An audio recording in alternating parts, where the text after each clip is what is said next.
Kita diciptakan untuk memuliakan Allah dengan segala kenikmatan yang ada dan menikmati Tuhan. Lalu kemudian kita memantulkan atau mencerminkan kemuliaan itu di dalam segala aspek kehidupan kita.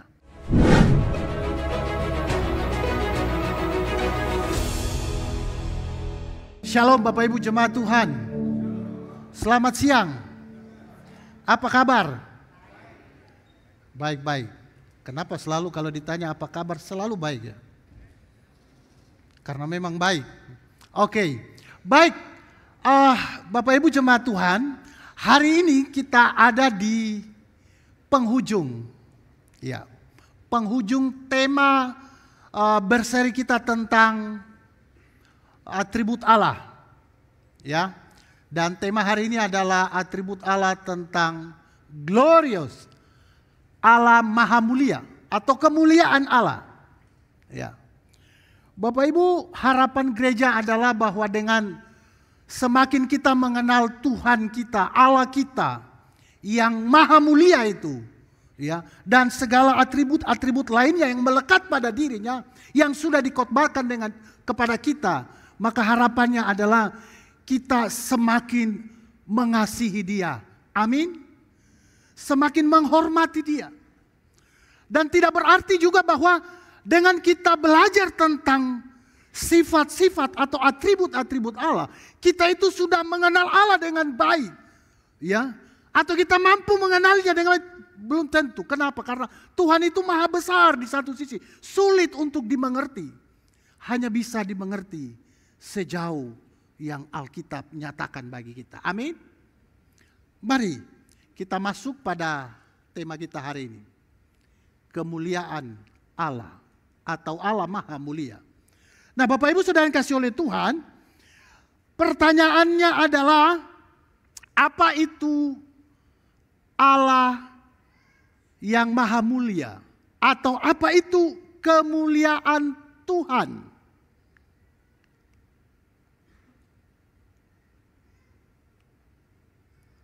Nah, Bapak Ibu Saudara kasih oleh Tuhan, untuk menjawab ini boleh kerjasama dengan saya, ya, supaya tidak tegang. Apa itu kemuliaan Tuhan? Mari kita lihat dulu ke kiri dan ke kanan. Ya, kalau ada yang dengan pasangan, suami atau istri, lihat dulu, lihat wajahnya maksudnya. Ya, iya saya suruh ini Bapak. Lihat di samping kiri kanan kita. Apa itu kemuliaan Tuhan? Nah, itu yang di samping kiri kanan kita. Kan ada lagu berkata, kulihat di wajahmu kemuliaan Raja. Ku kasihi kau dengan kasih Tuhan. Nah, nanti kita lihat alasannya. Jadi Bapak Ibu Saudara yang kasih oleh Tuhan, ada kemuliaan Tuhan di wajah Bapak Ibu Saudara. Nah, apa itu kemuliaan Tuhan? Mari kita belajar menurut Alkitab, ya. Kita belajar dari makna kata kemuliaan itu dulu, ya.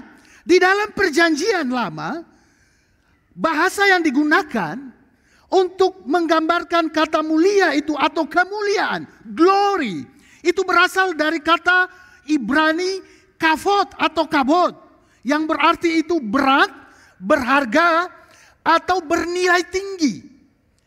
Ini maksudnya menunjuk kepada bobot keberadaan Allah yang agung dan yang menggentarkan. Allah yang begitu besar, Allah yang maha agung itu, ya, itu ditunjukkan di dalam kata kabod ini atau kavod. Ayatnya di dalam Keluaran 24 ayat 16 berkata begini. Kemuliaan Tuhan atau kabod Yahweh diam di antara gunung Sinai.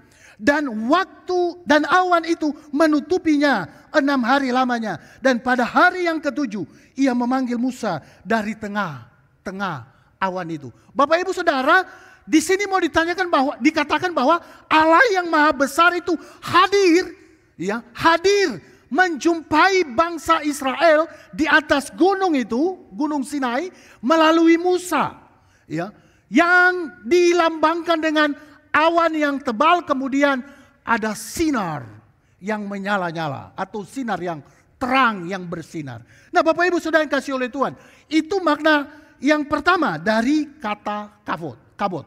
Yang kedua, di dalam perjanjian baru. Dalam perjanjian baru, kata kemuliaan atau glory itu berasal dari kata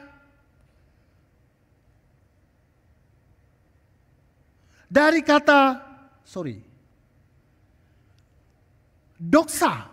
Apa itu doksa? Doksa itu berarti bahwa kemegahan, kemasyuran, atau kebesaran yang patut dipuji.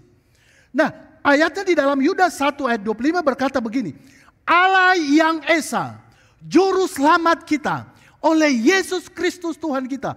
Bagi Dia adalah kemuliaan, kebesaran, kekuatan, dan kuasa sebelum segala abad, dan sekarang dan sampai selama-lamanya. Amin. Ya. Jadi maksudnya adalah bahwa melalui ayat ini mau menggambarkan bahwa Allah yang maha megah itu, mulia itu, masyhur itu adalah Allah yang layak untuk dipuji, layak untuk ditinggikan, diagungkan dulu, sekarang, dan sampai selama-lamanya. Dan Bapak Ibu, di dalam perjanjian lama juga Allah selalu hadir dalam wujud awan, api, terang yang menyilaukan. Ayatnya itu di dalam Yehezkiel 1:28 dikatakan begini.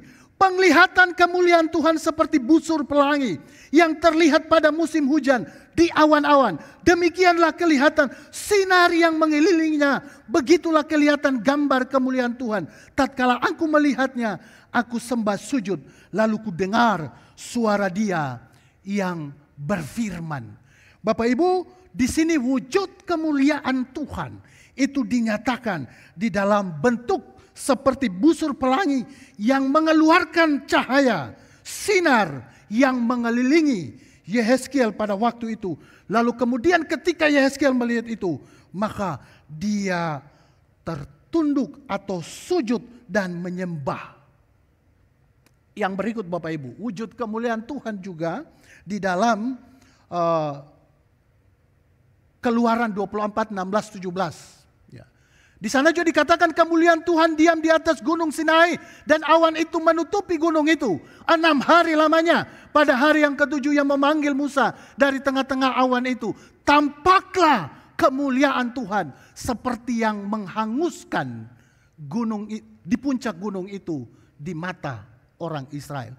Jadi Bapak Ibu Saudara yang dikasihi oleh Tuhan, sekali lagi di sini Tuhan menyatakan atau wujud kemuliaan Tuhan dinyatakan kepada Musa dan bangsa Israel itu di dalam bentuk apa? Awan yang menutupi gunung itu, dan kemudian ada seperti api yang menghanguskan di puncak gunung itu. Itu mau menunjukkan kepada Israel dan kepada Musa bahwa Tuhan yang maha agung, yang maha mulia itu, maha segalanya itu berkenan menjumpai orang Israel, ya, di dalam kemuliaannya, tetapi di dalam selubung awan. Kenapa? Karena di satu sisi sulit untuk melihat Tuhan yang maha besar itu, tetapi di satu sisi Dia menyatakannya di dalam bentuk api atau di dalam bentuk sinar terang yang menerangi mereka. Nah Bapak Ibu Saudara, jadi kalau begitu, apa itu kemuliaan Tuhan? Kemuliaan Tuhan atau kemuliaan Allah adalah cara Allah menyatakan siapa Dia. Ya, karakternya, kekudusannya, kuasanya, dan kasihnya. Baik melalui ciptaan, baik juga melalui sejarah, baik juga melalui penebusan, dan maupun secara pribadi kepada umatnya. Bapak Ibu, kita lihat bahwa alam ciptaan itu diciptakan itu begitu mulia. Ya, minggu kemarin saya dengan 2 anak saya coba jalan-jalan ke pantai sana di CPI. Itu jam 5 menuju ke jam 6.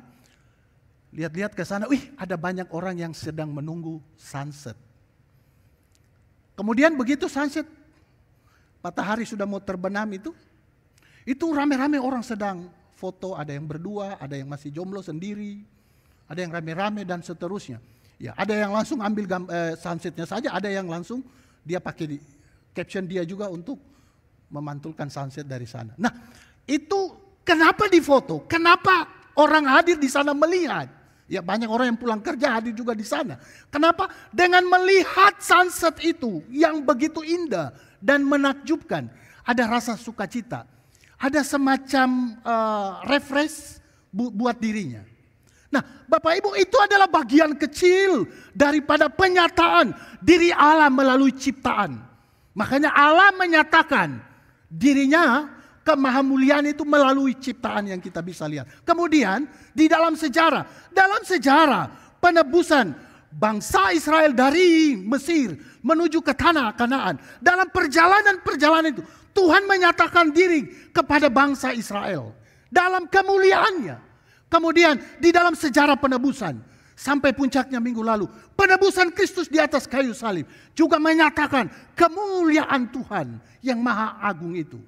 Dan bahkan bagi Bapak Ibu dan Saudara, kita semua, kita juga dinyatakan kemuliaan dengan memberikan hati yang bisa mengenal Dia, hati yang bisa percaya kepada Dia. Itulah bagian daripada kemuliaan Tuhan yang dinyatakan bagi kita secara pribadi. Bapak Ibu Saudara yang kasih oleh Tuhan, kemuliaan Allah bukan hanya salah satu, saya tidak kelihatan. Kemuliaan Allah bukan hanya salah satu dari atribut Allah, tapi lebih tepat disebut sebagai rangkuman atau pancaran dari semua atribut Allah secara sempurna. Ya, apa maksudnya? Maksudnya adalah bahwa di satu sisi Allah Maha Mulia itu bisa dikatakan itu adalah memang atribut Allah. Tetapi di sisi lain bukan hanya salah satu atribut, tetapi Dia itu adalah rangkuman dari semua atribut-atribut Allah yang dipancarkan, ya, dipancarkan kepada manusia. Di satu sisi tadi Allah Maha Mulia, tapi dalam kemuliaan itu juga bersama dengan atribut-atribut Allah yang lain, Maha Kudus, Maha Agung, Maha Kuasa dan semuanya itu yang maha-maha. Itu kalau dalam bahasa saya bersatu padu, kemudian itu dipancarkan kepada umat manusia dan yang nyata dilihat oleh manusia, itulah kemuliaan. Karena atribut-atribut Allah itu, sifat-sifat Allah itu abstrak. Ya, tidak kelihatan, tetapi yang bisa dilihat, bisa diindra, bisa dirasa, bisa dialami, itu kemuliaan Tuhan. Jadi ada analogi begini. Kemuliaan Tuhan itu seperti matahari. Iya, matahari yang mengeluarkan sinar. Matahari, sinarnya, matahari itu Tuhannya. Kemudian sinar itu seperti atribut-atribut Allah. Maha Kudus, Maha Mulia dan seterusnya. Lalu kemudian cahaya yang dipantulkan oleh sinar itu, rasa panas atau ada energi, ya, terang yang kita lihat itu adalah kemuliaan Tuhan. Kurang lebih seperti itu analoginya Bapak Ibu. Jadi apa yang dilihat, apa yang diindra, apa yang dirasa, itu kemuliaan Tuhan yang dinyatakan kepada manusia. Lalu kemudian seorang teolog reform berkata bahwa kemuliaan Tuhan itu adalah manifestasi eksternal dari seluruh kesempurnaan internalnya. Itu tadi maksudnya, bahwa semua atribut-atribut pada dirinya itu dimanifestasikan, ya, kepada manusia, dipancarkan kepada manusia. Itulah kemuliaan Tuhan. Kemudian Bapak Ibu Saudara yang kasih oleh Tuhan, ada seorang teolog juga namanya John Piper berkata bahwa kemuliaan Tuhan itu adalah keindahan dan keagungan kesempurnaannya yang tak terbatas. Jadi bukan hanya agung, bukan hanya mulia, bukan hanya besar, tetapi dia juga itu indah. Iya, indah dan luar biasa menakjubkan. Makanya kita juga disebut mulia, menakjubkan karena kita itu memancarkan keindahan Tuhan. Amin. Amin ya. Yang suami istri pasti jatuh cinta itu karena ada kemuliaan Tuhan. Ya. Ya. Kita mengasihi orang, kita suka sama orang itu karena ada kemuliaan Tuhan yang terpancar dari hidupnya. Nah, Bapak Ibu Saudara kasih oleh Tuhan. Sekarang kemuliaan Tuhan yang telah dipancarkan itu menuntut respons daripada ciptaannya. Siapa itu ciptaannya? Itu manusia. Ya, selain alam semesta dan lain sebagainya. Tetapi di dalam kesempurnaan, kemahamuliaannya itu, Tuhan mau itu diresponi. Maka Tuhan menciptakan manusia itu dengan mulia. Ya, kita diciptakan untuk kemuliaan Allah dengan sebuah tujuan untuk mengagungkan Dia. Ya, di dalam Yesaya 43 ayat 7 dikatakan, setiap orang yang disebutkan dengan namaku yang kuciptakan untuk kemuliaanku. Jadi kita dicipta untuk kemuliaan Tuhan. Bahkan di dalam ayat 43 ayat 4 dikatakan, oleh sebab engkau berharga di mataku dan mulia. Kita diciptakan karena diciptakan dengan kemuliaan Tuhan. Untuk menanggapi kemuliaan Tuhan. Untuk berkomunikasi dengan kemuliaan Tuhan yang ditaruh di dalam diri kita. Kemudian Bapak Ibu Saudara, manusia bukan hanya sekedar makhluk biologis belaka ya, yang hanya hidup dan bertumbuh. Tetapi di dalam kemuliaan itu Tuhan menaruh image-nya atau imago Dei. Ada gambar Allah di dalam diri kita. Tuhan taruh itu. Supaya apa? Sekali lagi bisa meresponi Allah, bisa menyembah Tuhan, bisa mengagungkan Tuhan. Dan kita diciptakan untuk memuliakan Allah dengan segala kenikmatan yang ada dan menikmati Tuhan. Lalu kemudian kita memantulkan atau mencerminkan kemuliaan itu di dalam segala aspek kehidupan kita. Bapak Ibu Saudara yang kasih oleh Tuhan, persoalannya adalah bahwa manusia itu telah kehilangan kemuliaan Allah. Di dalam Roma 3:23 dikatakan, karena semua orang telah berbuat dosa dan telah hilang kemuliaan Allah. Karena dosa, kemuliaan yang Tuhan taruh dalam diri menjadi rusak. Gambar itu menjadi rusak secara total. Sehingga kita tidak bisa lagi memantulkan kemuliaan Tuhan di dalam dunia ini. Ya.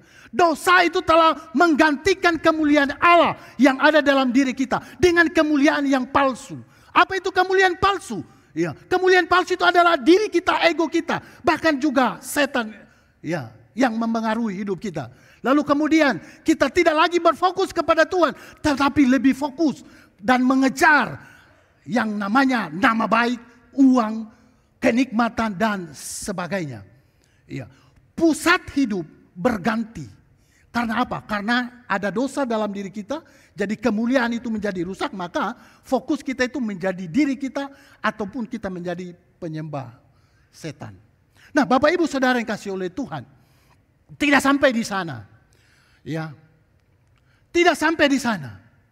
Di dalam keberdosaan, di dalam kehinaan, di dalam ketidakmampuan, di dalam kerusakan gambar Allah atau di dalam kerusakan kemuliaan yang ada di dalam diri kita itu, Tuhan hadir di tengah dunia ini.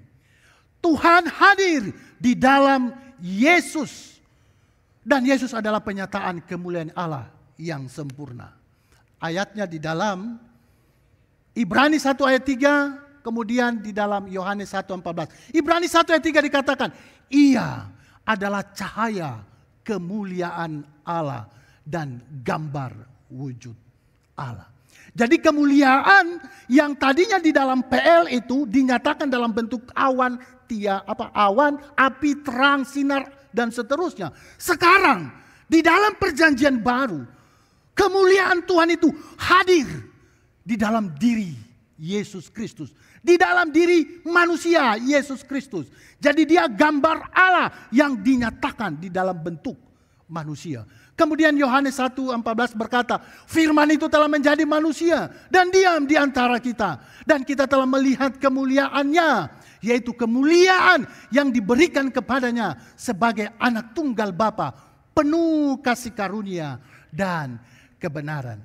Bapak Ibu Saudara yang dikasihi oleh Tuhan, Yesus adalah Allah yang memanifestasikan dirinya, memanifestasikan kemuliaan di dalam bentuk manusia. Di dalam hidupnya, di dalam ajaran-ajarannya, di dalam teladannya selama dia hidup. Bahkan di dalam kematian dan kebangkitannya.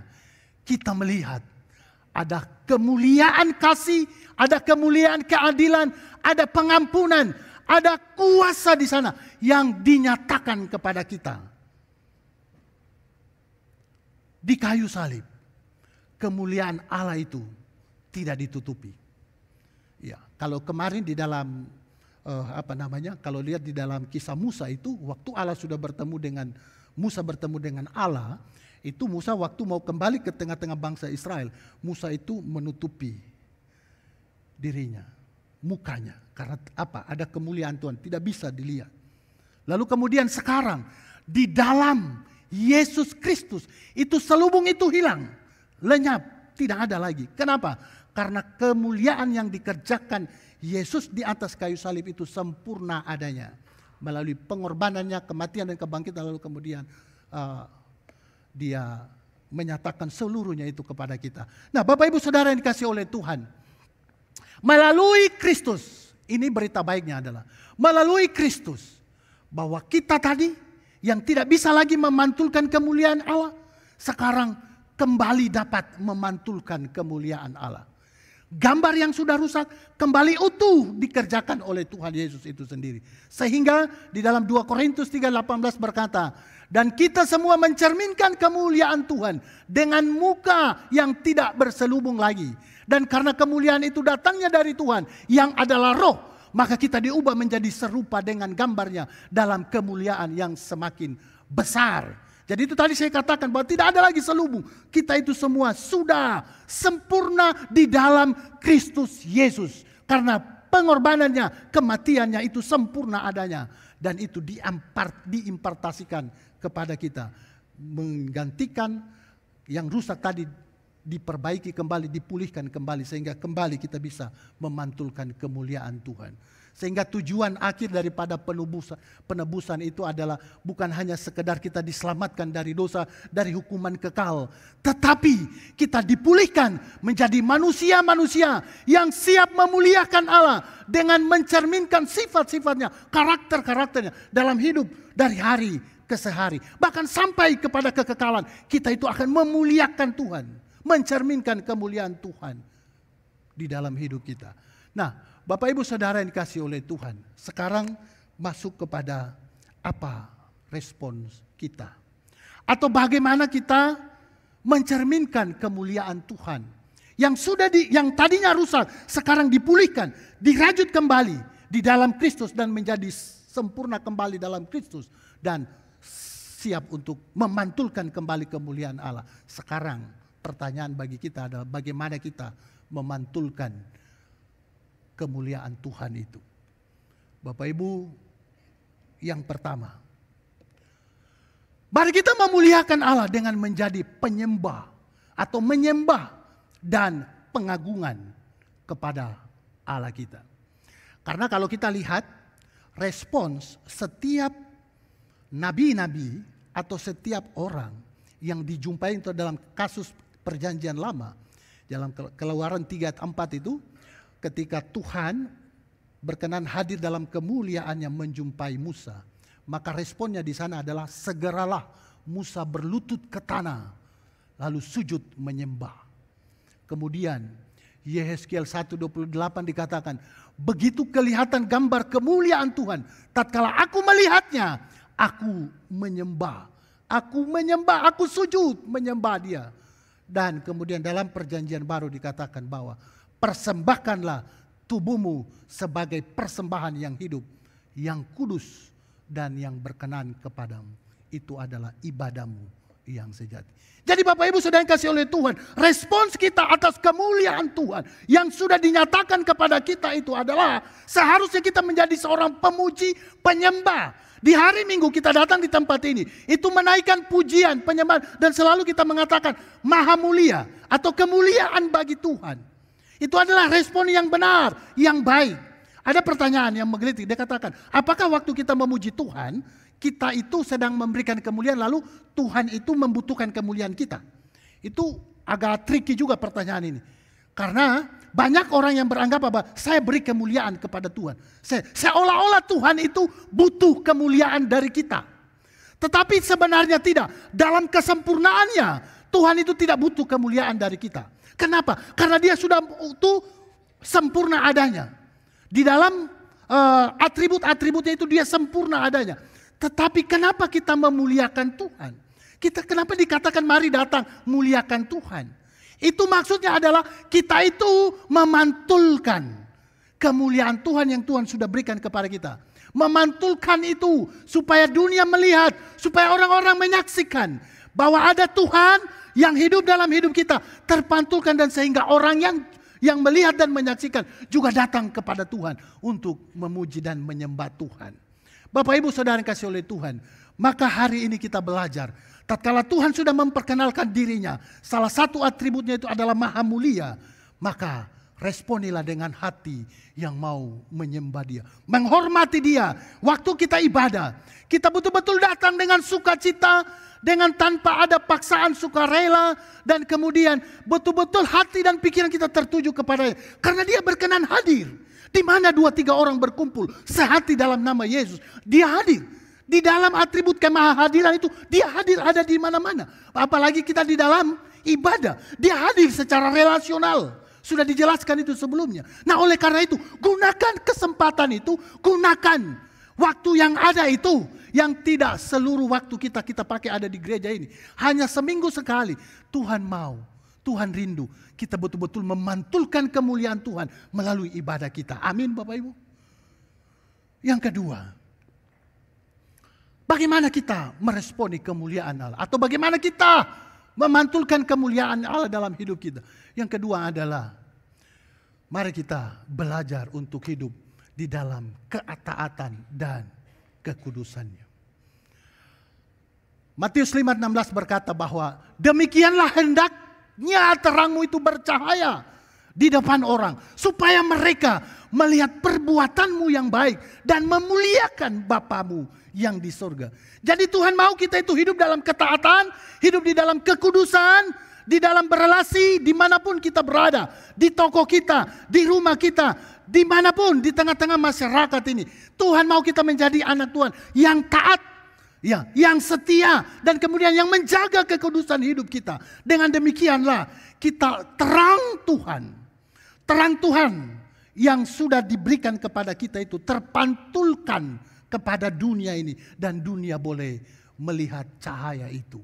Bapak Ibu Saudara kasih oleh Tuhan, mari kita renungkan selama ini, apakah betul yang kita pantulkan dari hidup kita sehari-hari adalah kemuliaan Tuhan atau bukan? Ya. Ini menjadi pertanyaan introspeksi bagi kita. Waktu saya di rumah berkomunikasi dengan suami, istri, berkomunikasi dengan anak saya, apakah kemuliaan Tuhan yang terpancar di sana atau kemuliaan diri sendiri? Ya. Suami istri sudah mulai senggol-senggol. Kok biasa egois, bukan kemuliaan Tuhan itu. Anak dan orang tua. Ya, saya beberapa waktu lalu juga dapat telepon dari salah satu orang tua siswa. Dia itu menyampaikan kecemasannya, anak gadisnya yang sudah mulai beranjak dewasa.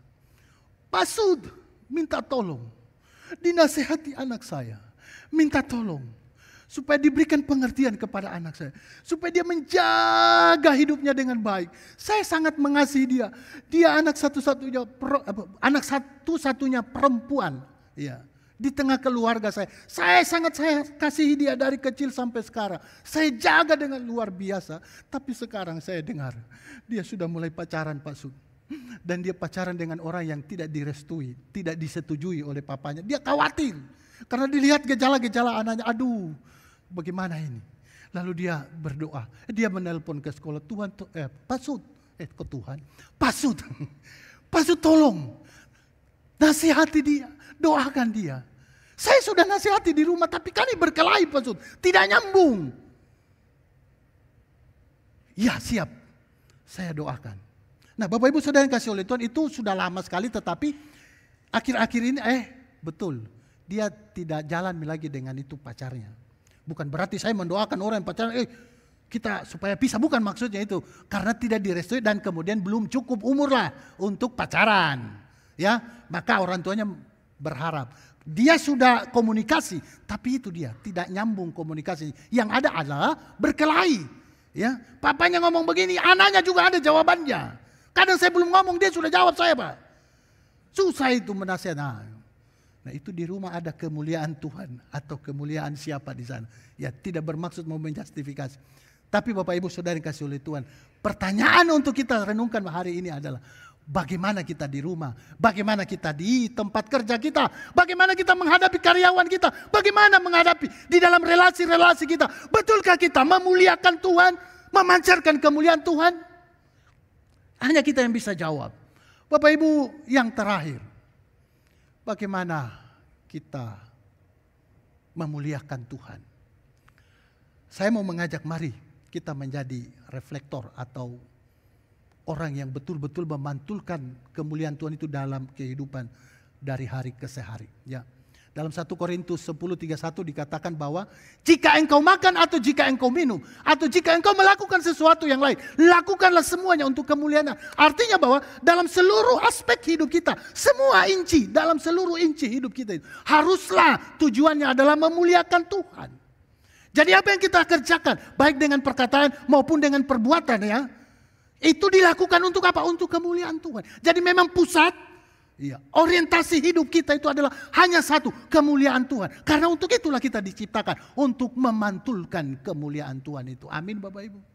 Pertanyaannya, bagaimana Pak Sud kalau di tengah-tengah persoalan, ada masalah, ada penderitaan, bagaimana saya mau memuliakan Tuhan? Kalau hidup saja baik-baik saja, tidak ada masalah, agak mudah dan gampang itu memantulkan kemuliaan. Gampang kita tersenyum, gampang berespons baik dengan orang-orang. Tapi coba kalau kita ada dalam kondisi yang sulit, ya, ekonomi tidak baik-baik saja. Kalau kata dosen saya, bagaimana? Kamu sanggup nggak bersyukur kalau di dompetmu tidak ada uang? Kamu bilang itu Tuhan Maha Kuasa. Tapi coba izinkan saya ambil semua dompetmu, isinya di dalam. Tidak ada uangmu sama sekali. Bisakah kamu bilang Tuhan itu Maha Mulia, Maha Agung? Masih sanggup kami menyembah Tuhan? Pertanyaan langsung kita tertunduk semua. Iya ya. Nah kadang-kadang kita dengan mudah, dengan gampang untuk memuliakan Tuhan, bersyukur dan seterusnya. Tapi ketika dalam keadaan yang baik-baik saja, pertanyaannya bagaimana kalau di dalam kondisi yang sangat sulit, di dalam penderitaan khususnya, bagaimana kita? Nah Bapak Ibu Saudara yang kasih oleh Tuhan, di dalam Alkitab banyak tokoh-tokoh yang bisa kita belajar. Tapi di dalam zaman sekarang ada satu tokoh saya bisa kasih ditampilkan fotonya. Nah itu dia. Kembali. Oke, siapa ini? Ini namanya Joni Eareckson Tada. Siapa dia? Ya, singkat saja ya. Selama hidupnya, waktu dia di usia 17 tahun, dia pergi berlibur, dia mau pergi melompat di salah satu danau.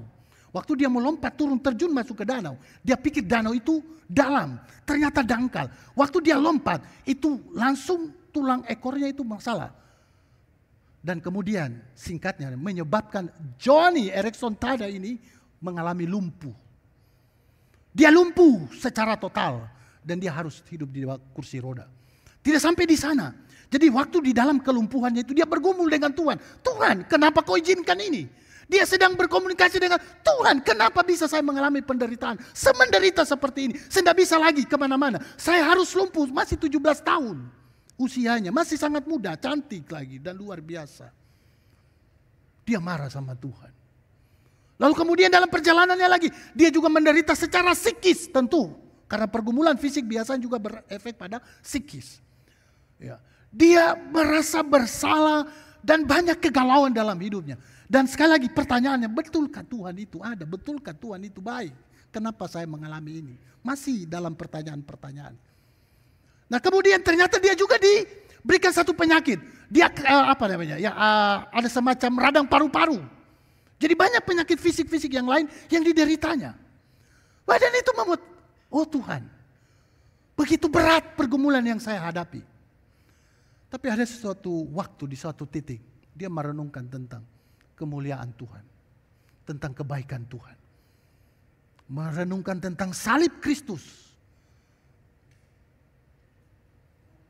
Lalu kemudian dia ada pada satu kesimpulan.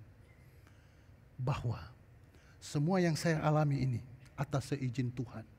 Dan melalui kursi roda, bahkan ada satu doa, melalui kursi roda ini, di sini saya melihat kemuliaan Tuhan dinyatakan bagi saya.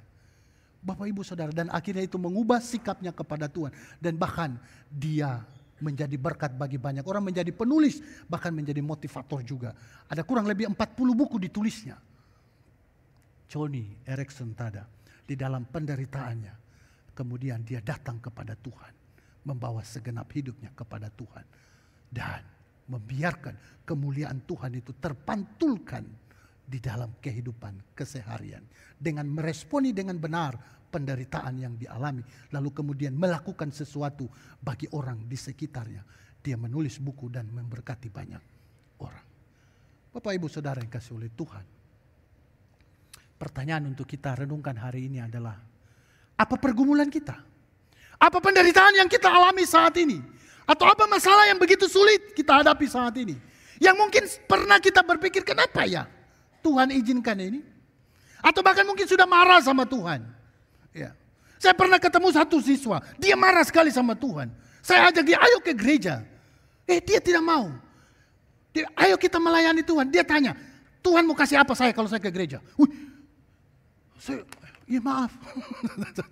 Dia baliknya begitu. Oh tidak nak. Kita itu memang harus hidup menyembah Tuhan, memuliakan Tuhan.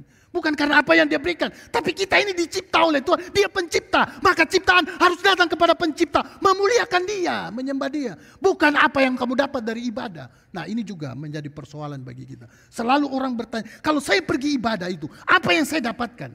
Mohon maaf, siapa pengkhotbahnya? Siapa worship leadernya? Siapa itu? Nah sekarang pertanyaannya, kamu datang ibadah, kok cari sesuatu? Memang firman yang disampaikan oleh ini, itu juga baik. Tetapi harusnya motivasi kita hadir di dalam sebuah ibadah itu. Saya mau datang memantulkan kemuliaan Tuhan yang Tuhan sudah kerjakan di dalam diri saya. Amin Bapak Ibu. Kiranya ya, seperti itu kita di hadapan Tuhan. Lalu kemudian seorang, sebelum ada slide satu ini. Ya, Jonathan Edward berkata bahwa memang tujuan utama dari hidup kita manusia ini adalah memang untuk memuliakan Tuhan. Ya, dari penciptaan, kejatuhan, penebusan sampai nanti pada di akhir zaman atau nanti di kekekalan hidup kita memantulkan kemuliaan Tuhan. Amin. Karena Roma 11:36 berkata, sebab segala sesuatu adalah dari Dia dan oleh Dia dan kepada Dia. Bagi Dialah kemuliaan sampai selama-lamanya. Amen. Tahu kau, kita berdoa.